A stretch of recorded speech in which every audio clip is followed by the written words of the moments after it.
October 1887, Dakota Territory. From the town of Prairie Light, Abner Finch's project was a dark, unsettling line against the sky. Most men built in the draws and coulees, tucking their homes and barns into the protective folds of the earth. It was common sense. You hid from the wind. You sheltered from the snow. But Abner, a man hollowed out by grief since his wife Elspeth passed, was doing the opposite. He was building a horse stable on the lip of Widow's Bluff, a sheer 200-foot drop on one side and a long, exposed slope on the other. Down at the Mercantile, the talk was a low, pitying hum. "He's lost his senses," grumbled one rancher, weighing a sack of flour. "Grief's made him mad. Putting good horseflesh up there is like daring God to strike it with lightning." Another man, stamping mud from his boots, added, "It's not the lightning I'd worry on. It's the wind. A winter gale will peel that structure off the rock and toss it into the next county. And the horses with it." They called it Finch's Folly, a monument to a broken mind. His closest neighbor, a practical man named Frank Davies, had tried to intervene. "Abner," he'd said, standing at the base of the bluff and craning his neck, "this is a mistake. A big one. Bring your animals down. I've got room in my west paddock until you build proper in the gully behind your house." Abner, high above, just kept working, the rhythmic strike of his hammer a lonely answer. He was building against a force they misunderstood, a danger they couldn't see until it was too late. He wasn't building against the wind, he was building with it. And he knew, with a certainty that chilled him more than any autumn breeze, that January was coming. If you want to understand how one man's madness became the only thing that made sense on the deadliest night in Dakota history, and maybe learn a little something about where true safety is found, then stick around. And let us know in the comments where you're watching from, and if you've ever had to face a winter that felt like the end of the world. Abner's hands, gnarled and scarred from a lifetime of ranch work, moved with a deliberate slowness that belied the urgency in his heart. Every stone he set, every beam he placed, was a conversation with his departed wife, Elspeth. She hadn't been from the flat, endless plains. She was from a land of high peaks and narrow valleys, a place where the snow was measured in fathoms and the wind was a constant, sculpting force. On the prairie, she had told him one evening, years ago, her voice a soft murmur against the howl outside their cabin, "You think the wind is the enemy. You hide. But where I'm from, we learned the wind can be a broom. The deadliest thing isn't the snow that falls, my love. It's the snow that settles." He hadn't fully understood then. He'd built their first barn in a sheltered draw, just like everyone else. He'd spent countless hours after every storm digging it out, the heavy, packed snow feeling like concrete. He'd cursed the drifts that piled up against the doors, trapping the heat and the animals inside. Elspeth would just watch him, a knowing sadness in her eyes. "You are fighting the shovel," she'd say, when you should be looking for the broom. After she was gone, the silence in their small cabin became a physical weight. Her words echoed in that emptiness, taking on a new clarity. He'd walk the property for hours, not seeing the grass or the sky, but seeing the land through her eyes. He watched how the wind moved over the terrain, a river of invisible force. He saw how it scoured the high places, the exposed ridges, leaving them bare while it dumped its load of snow into the very hollows and draws that everyone else considered safe. The gullies weren't shelters, they were graves waiting to be filled. That was when he looked up at Widow's Bluff. It was a place of ill omen, named for a woman who'd supposedly thrown herself from its edge a generation ago. It was barren, windswept, and universally avoided. But Abner saw it differently. He saw the broom. The wind up there was a constant, ferocious thing. It never stopped. It would never allow a drift to form. It would sweep the ground clean, carrying the snow far away to dump it on someone else's problem. Building there wasn't madness. It was logic. It was Elspeth's logic. So he began. He ignored the whispers, the stares, the well-meaning but ignorant advice. He was building more than a stable. He was building a testament to the woman he'd lost, proving her wisdom in the only way he had left.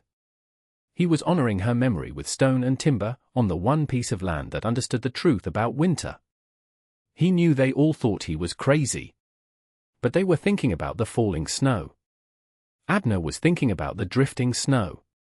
And he knew the difference was a matter of life and death. The construction was a brutal, lonely affair that lasted through the entire autumn. Abner was no longer a young man, and the work stretched the limits of his endurance. He started not with wood, but with the earth itself. He didn't just lay a foundation, he blasted and chipped his way 6 feet into the solid rock of the bluff. He wanted an anchor, something the wind couldn't peel away. He hired 2 young men from a neighboring town for the blasting, paying them well to keep their mouths shut about the old man's strange project. They did the work, shook their heads, and left with his money, their silence bought and paid for. For the foundation walls, he used the heavy, flat stones he hauled one by one from the creek bed far below, a Sisyphean task that left his back in a permanent state of fiery protest. These walls rose for feet from the rock floor, a solid, unyielding perimeter. The problem wasn't brute force wind, he knew. It was vibration. It was the constant, harmonic push that could shake a structure apart over time. The stone would absorb it.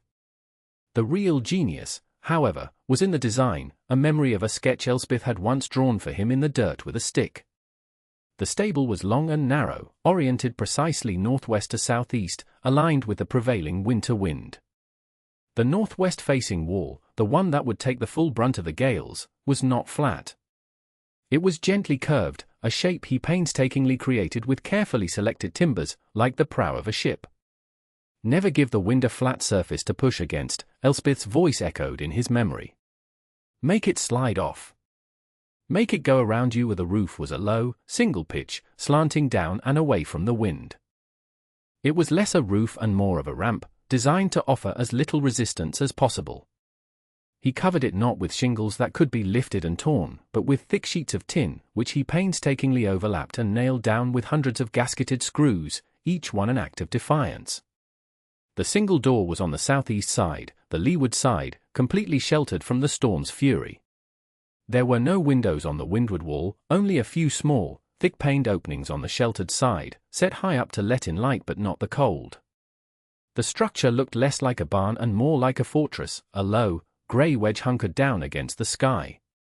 It was ugly, unnatural, and to the people below, utterly insane. But Abner wasn't building for beauty. He was building for physics.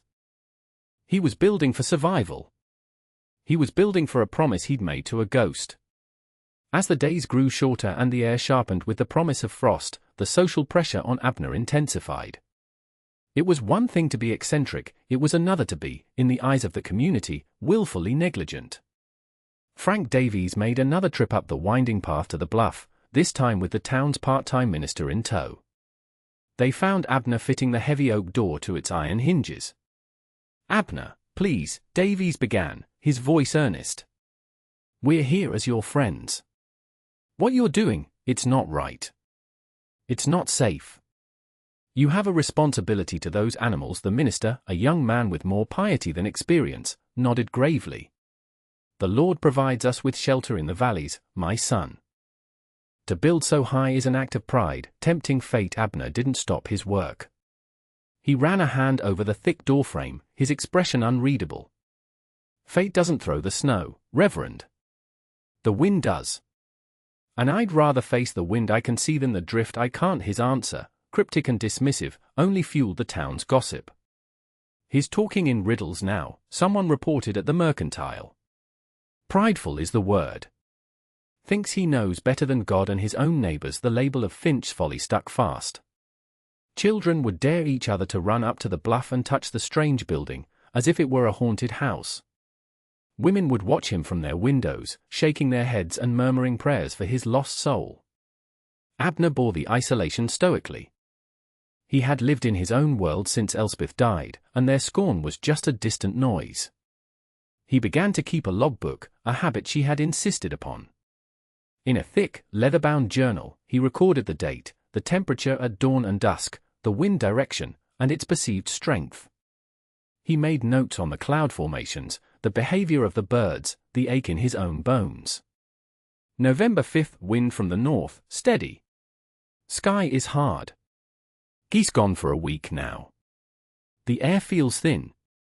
Davy says I'm sealing my horses in a coffin. I say he's digging one. His entries were stark and factual, yet they charted his growing certainty. The community saw a man descending into madness. Abner saw himself preparing with a clarity no one else possessed. They relied on tradition and common sense. He was relying on observation and a principle he was staking everything on. You don't survive a blizzard by hiding from it, but by finding the one place it cannot touch you. He was alone, but he and Elspeth had always been a world unto themselves. In his mind, he wasn't alone at all. He was simply keeping a promise. The first test came in late November. It wasn't a blizzard, not by Dakota standards, but a surly, 2-day storm that blew in from the north with a vicious bite. It dumped a foot of wet, heavy snow, driven by a relentless wind that whined and tore at the corners of every building in Prairie Light. For everyone else, it was a miserable chore. For Abner, it was an experiment. Down in the valley, Frank Davies awoke on the second morning to find the north-facing door of his large, well-built barn blocked by a solid 4-foot drift. The snow, funneled by the gentle slope of the draw, had piled up neatly against the structure. It took him and his 2 sons the better part of the morning to clear it, their shovels sinking into the dense, packed snow. They were sweating by the time they finished, their breath pluming in the frigid air. "Don gade wind," Davies grumbled, leaning on his shovel. "Always piles up right where you don't want it." Up on Widow's Bluff, Abner's morning was very different. He had spent the night in the stable with his 3 horses, a small cot set up in a corner. The sound had been terrifying, a high, shrieking roar that never ceased. The timber walls had vibrated with the force, a low hum he could feel in his teeth. But it was a clean sound. There was no muffled thud of snow hitting the walls, no groan of weight settling on the roof. When dawn broke, he unbarred the heavy door on the leeward side and stepped out into a world of surreal contrasts. The sky was a brilliant, clear blue. The valley below was a sea of white, the uniform blanket broken only by the dark lines of buried fence posts. But here, on the bluff, the ground was almost completely bare. The wind had been so powerful, so unrelenting, that it had scoured the rock clean, leaving behind only a thin, icy glaze. The snow had been blasted straight over the edge of the cliff or carried miles downstream. There was no drift. There was nothing to shovel. He walked around to the windward side and ran a hand over the curved wall. It was cold as death, but it was clear. The wind had done its job. It had been his broom. Later that day, Davies rode his horse as far up the track as he dared. He stopped and stared at the bluff for a long time. From a distance, he could see the impossible sight, a barn with no snow around it, surrounded on all sides by a deeply buried landscape. He shook his head, a flicker of doubt warring with a lifetime of certainty. "A fluke," he muttered to his horse. "Just a funny wind this time. A real blizzard, a norther, it'll be different." But as he turned for home, he couldn't shake the image from his mind. It didn't make sense. It defied everything he knew. And a cold knot of unease began to form in his gut. The quiet dread of what was to come settled over the plains in the first week of January. The sky took on a strange, milky white color, and the sun was a pale, distant disk that offered no warmth. The air grew still, an unnatural silence that made the ears ring. The animals knew. Abner's horses grew skittish in their corral, their ears twitching, their eyes wide. Down in the valley, Davies's cattle huddled together, their backs to the northwest, refusing to graze. On the morning of January 12, 1888, the temperature had fallen to 10 below zero by sunrise. Abner recorded it in his logbook with a stiff, cold hand. January 12, 10 below. No wind. Sky is grey steel from horizon to horizon. The silence is the loudest thing I've ever heard. It's here. He spent the morning in a flurry of final preparations. He carried extra buckets of water into the stable, filling the trough to the brim. He hauled in 3 more bales of hay than he thought he'd need, stacking them high against the south wall. He checked the door, the hinges, the bar, ensuring every piece of iron and wood was secure. He led his 3 horses, a steady mare named Bess, and 2 geldings, Pike and Charlie, into the stable. They went willingly, as if sensing the coming storm and the safety of the strange, solid structure. He gave each a measure of oats and spoke to them in a low, calm voice, his words a comfort to them and to himself. The final act was the most important. He had built a small, baffled ventilation shaft high on the leeward wall, a wooden chimney that would allow air to circulate without letting the storm in. Elspeth had warned him about it. "The cold won't kill them," she'd said. The lack of air will. He checked that it was clear of debris and then barred the door from the inside, plunging the stable into a dim, quiet twilight. He was sealed in. Miles away, but a world apart, Frank Davies was doing the same. He and his sons moved their herd of 20 horses into their large, sturdy barn, built in the traditional style in the protective lee of a long hill. It was a fine building, the pride of his ranch. "They'll be snug in here," Davies said to his boy, clapping his hands together against the cold. "Best place for them." Out of the wind, out of the snow, he felt a pang of pity for old Abner and his 3 doomed animals, perched up on that forsaken bluff. As dusk approached, the first snowflakes began to fall. They were not soft, gentle flakes, but tiny, hard grains of ice, like sand. And then, the wind came. It did not rise gradually, it arrived like a physical blow, a solid wall of force that struck the plains with a deafening roar. The world outside the windows vanished, replaced by a churning, horizontal chaos of white. The great blizzard had begun. The night of January 12th was an ordeal of elemental fury. For those huddled in the valleys, the defining sound was a low, guttural roar, the sound of the world being buried. Inside Frank Davies's house, every windowpane rattled, and a fine, persistent dusting of snow forced its way through the sills, coating every surface in a layer of white. Davies sat by his stove, feeding it log after log, but the cold was a palpable entity in the room, seeping through the walls. He tried not to think about his barn, but the sound of the wind, muffled by the terrain, was a constant reminder. It wasn't the sharp shriek of a direct assault, but a deep, moaning groan, the sound of immense pressure. He worried about the roof. The snow that came with this wind was heavy, and it was being funneled directly into the drawer where his barn sat. Every hour, the groan seemed to get deeper, the house feeling smaller, more compressed. He imagined the drifts piling higher and higher, a silent, suffocating tide. Elsewhere, the suffering was more acute. A family new to the territory, the Millers, had a smaller barn with a flatter roof. Around midnight, the sheer weight of the accumulated snow became too much.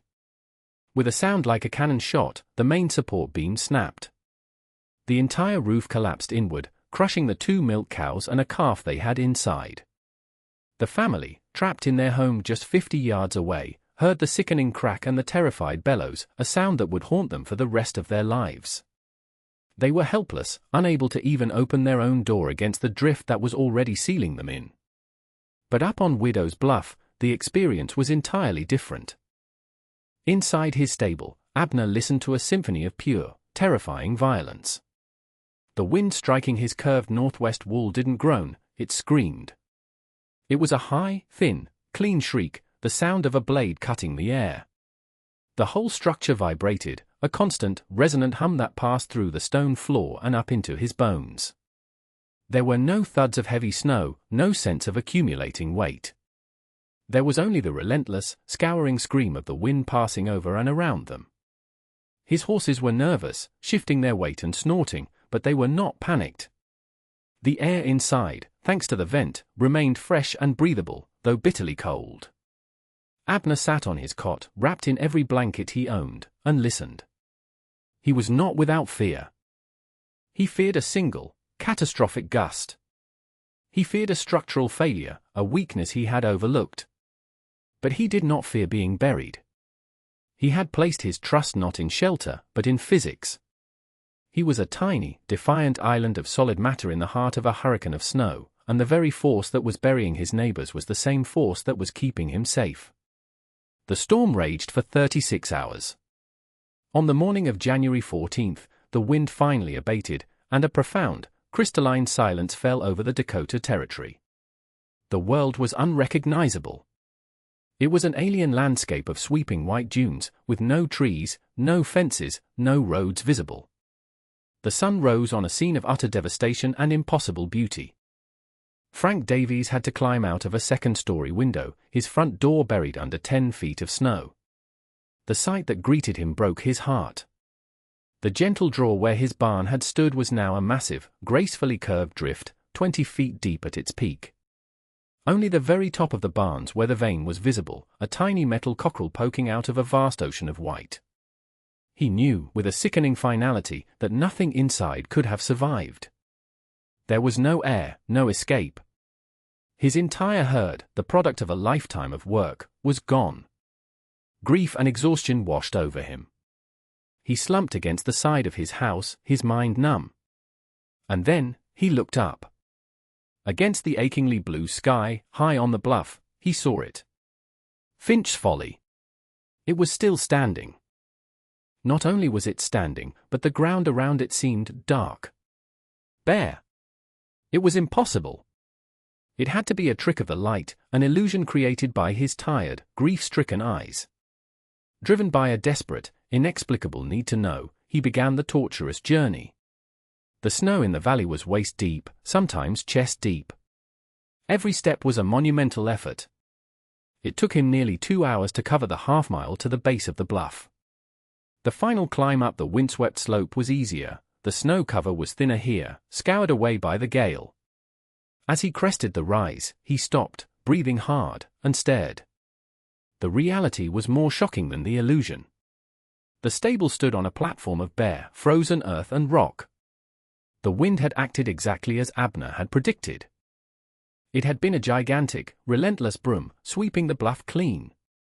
A few feet from the stable walls, the massive drifts began again, but the structure itself sat in a protected bubble of bare ground. Davies approached the leeward door, his mind reeling. He raised a trembling, mittened hand and knocked. The sound was loud in the silence. After a moment, the heavy bar scraped inside, and the door swung inward. Abner Finch stood there, his face haggard but his eyes clear. Behind him, in the dim light, Davies could see the 3 horses, alive and well, quietly munching on hay. The air that wafted out was cold, but it was the clean, living air of a stable, not a tomb. Davies was a proud, practical man, not given to emotion. But now, his composure broke. He leaned against the doorframe, the strength gone from his legs. He looked from Abner's face to the living animals and back again. He couldn't form a complete sentence. But how, he finally stammered, his voice hoarse. How are you, how are they? The question hung in the frigid air, a testament to a world turned upside down. Abner didn't gloat. There was no triumph in his eyes, only a deep, weary sadness for the losses he knew his neighbors had suffered. He simply stepped aside and gestured for Davies to come in out of the cold. The problem was never the falling snow, Frank, he said, his voice quiet but firm. It was the drifting snow. You built in the shovel's path. I built on the brooms. Davies stumbled inside, his eyes taking in the scene. The solid stone walls, the curved prow facing the wind, the low-slung roof. It was all wrong, by every standard he had ever known, and yet it was the only thing that had worked. He looked at the 3 horses, their coats thick and healthy, their breath misting in the air. They were calm, safe. He thought of his own 20 horses, silent and still beneath 20 feet of suffocating white. The sheer, brutal logic of it crashed down on him. He had hidden from the wind, and it had buried him. Abner had faced the wind, and it had saved him. Within the hour, others began to arrive. They came on foot, struggling through the immense drifts, their faces raw with cold and grief. The man who had mocked Abner in the mercantile, the young minister, the Miller family who had lost their cows, they all made the pilgrimage to the impossible stable on the bluff.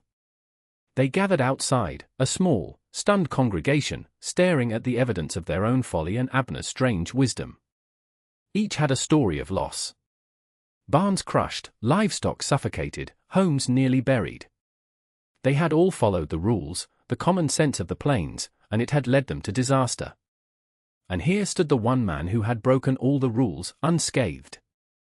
It was Davies who finally spoke for them all. He turned to Abner, his expression one of profound, humbling respect. "We were wrong, Abner, he said, his voice clear in the still air. We called you a fool. But we were the fools. Will you teach us? Abner looked at the faces before him, his neighbors, the people who had mocked him and pitied him. He saw not scorn, but desperation. He saw not pride, but a raw, painful hunger for understanding. He thought of Elspeth, and the knowledge she had passed to him like a sacred gift. It wasn't his to hoard. He gave a slow, solemn nod. There's not much to teach, he said, his gaze sweeping over the landscape. You just have to learn to see the land not for where it is, but for how the wind moves over it, and so, standing in the lee of his folly, Abner Finch, the town eccentric, became their reluctant teacher. He explained the principle of scour and deposit, of fluid dynamics written on a canvas of earth and snow. He talked about windbreaks not as walls, but as tools to force the snow to drop where you wanted it, far from your buildings. He explained why the high, exposed ground, the place of greatest force, was also the place of greatest safety. They listened, and for the first time, they understood. That spring, no new barns were built in the draws and gullies of Prairie Light. Instead, new structures began to rise on low ridges and exposed rises, their windward walls curved, their roofs sloped, their doors facing away from the prevailing wind. They were strange-looking buildings, defying generations of prairie tradition. They called them Finch barns. The name Finch's Folly was never spoken again. Abner's method, born of love and observation, became the new common sense, a painful lesson paid for in blood and livestock. He never sought credit, and he never lauded his vindication over anyone. He simply shared what he knew, and in doing so, began to reconnect with the community he had withdrawn from. The great blizzard changed the land, and it changed the people. It taught them that the forces of nature are not enemies to be conquered or hidden from, but powerful systems to be understood. True safety, they learned, is not about finding the most sheltered spot, but about finding the most intelligent one. Years later, scientists and engineers developing principles for highway design and remote Arctic construction would use sophisticated wind tunnels and computer models to arrive at the very same conclusions Abner Finch reached by listening to his wife and watching the land. They would call it aerodynamic streamlining and flow control, giving formal names to the ancient wisdom Elspeth had carried from her mountain home. The core lesson remains timeless. Sometimes, the most dangerous thing you can do is what everyone else is doing. And sometimes, the path to survival means turning to face the storm, trusting that the very thing you fear most holds the key to your salvation. You just have to know where to stand.